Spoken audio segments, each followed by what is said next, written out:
Africa must buy from itself. We must do business with each other. We have an inherent tendency when we want to buy something, procure something, to think of a former colonial master, to think of overseas. We must look inside. We must do business with each other.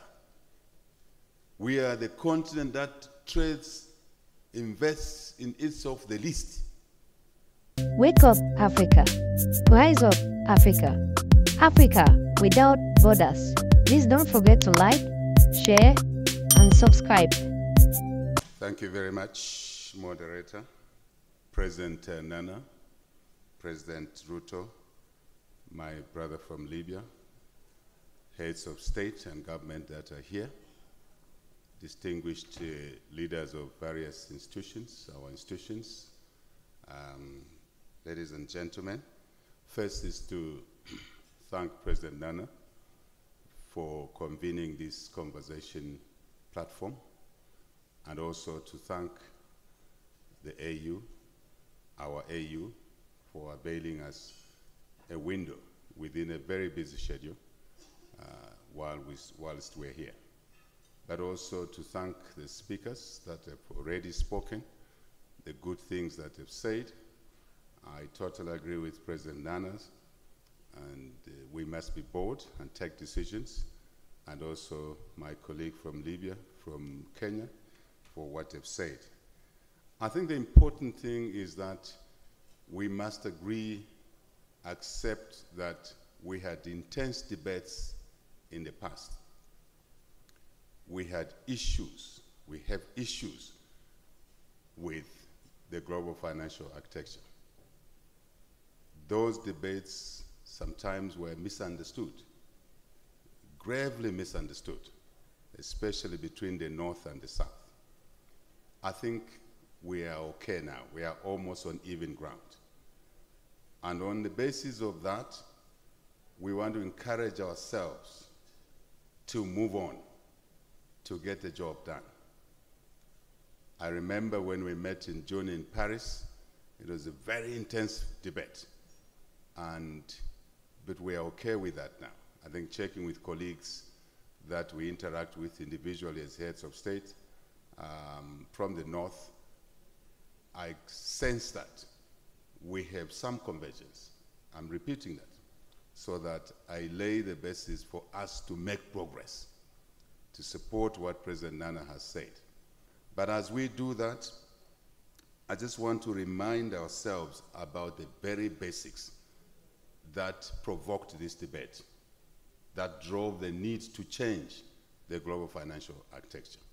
As we enhance our own institutions, Africa Export-Import Bank and others, we need to remind ourselves that the combination of the international institutions, our African institutions, the new institutions that we create, must not forget certain basics. Why we drove the arguments. I just want to summarize a few of them. One, we agreed that we are not assessed correctly in terms of the credit risk assessment of our countries, and therefore our continent. And in this package of reforms, institutions, legal changes, we would like this to remain on the agenda of the package of our institutions, that we are not assessed correctly. We are basically given a higher risk profile unfairly, and we should not forget that. One of the reasons that this is happening is because our balance sheets, our economies are not valued correctly. It's just one. Yes, there's issues of political risk, issues of business, exchange exposure, risk, name it all. That's why you experts are there. We want to remind ourselves that we are not valued correctly. We have assets that don't come into our balance sheets. That must change as we drive this change of the global financial architecture. I just want to remind ourselves about that. If you value an economy, Ghanaian economy, Kenyan economy, smaller than what actually it is, it means the headroom is limited for which you can access financing. That must not be the case going forward. That's number one. And we expect the institutions of ours, Professor Aroma, to assist us, together with your colleagues, in valuing us correctly. Very important. Number two, very dry. We want to see a lower cost of capital. No debate about that. Engraved in what we do, the changes we drive, we want to see a lower cost of capital, a fair cost of capital. Africa is currently discriminated against in the pricing of capital. Of course, it's connected somehow to the risk assessment. But even then, same business, same sector, same profiling, everything, gearing similar, we pay more. Increasing the cost of doing business in our countries, on our continent, inhibiting the much needed growth of our economies. Not acceptable. So let's address that. It's number two. Dry as it is. Combinations of funds, the SDRs we're talking about, everything that we're hearing, this must not lose us, or we must not lose it along the way. Number three, someone may say this is controversial, but it's not. And I think my fellow colleagues who lead countries are aware that in Africa we're wasteful. Generally, we're wasteful. We cannot dictate what an individual does with their money. But when these institutions lend, continue to lend, the new ones we create lend to us as African countries, we want to encourage ourselves and you not to lend for consumption expenditure. Let's focus the credit for revenue generation. Let's not support businesses, economies veering too much on luxury expenditure. We must focus on basics, growth, production, revenue generating expenditure, for which credit must be availed and priority given for that. Strongly believe in that. Number four, very dry, very simple. Africa must buy from itself. We must do business with each other. We have an inherent tendency when we want to buy something, procure something, to think of a former colonial master, to think of overseas. We must look inside. We must do business with each other.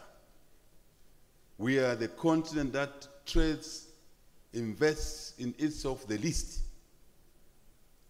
President Ruto talked of our critical minerals, which are important for the green energy revolution. And most times the meetings that President Nana talked about we go to is to attract FDI. And the perception of FDI is from Europe, is from America, is from Asia. FDI, foreign direct investment. Maybe let's change the name and call it our own investment mobilization efforts. Find your own name. I don't care the name you give it. So let's look around ourselves. Let's trade with each other more. Let's exchange the import-export list from one another at a central level, even at a banking financial institutions level, Professor Rom. That must be almost a mundane thing to do. And I think it will answer partially to what President Nana said, God helps those who help themselves. We don't read the Bible and we want a good life, but we don't want to work for that. It's an inherent contradiction, I suggest. And I think lastly, I would suggest that we must time frame what we're doing in this reform. Time frame, clear working path, implementation plan, and be rigid about it. Time is not on our side. When we've done these things, we will grow our economies. We will create jobs for our youthful population. We will create more business opportunities with our own African businesses. And then we can provide sustainably social support for the weak, the sick, the old, the retired, and the young in terms of education for our population. Thank you for your attention. The time is now for African Union to take more action towards a united Africa and less talking. Borderless Africa is our dream. Please don't forget to like, share, and subscribe.